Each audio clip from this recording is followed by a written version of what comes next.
hindi na pumunta si Congressman Defensor sapagkat halatang-halata naman po na itong patuloy na pagsampina sa kanya ay bahagi lamang ng pattern of harassment.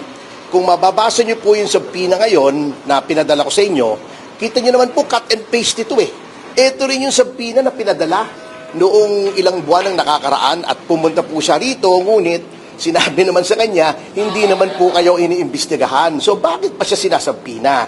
Sinampina na po siya, pumunta na siya rito, yung 18 Marines pumunta na rito, in-interview na nila 2 beses, pumunta na sa Senado, nagsalita na dun sa Blue Ribbon Committee. So ano pa bang problema? Number 2, ang deputization po ng Ombudsman sa NBI upang tingnan daw ang kredibilidad ng 18 Marines ay wala po sa lugar. Yan po ay labag sa konstitusyon.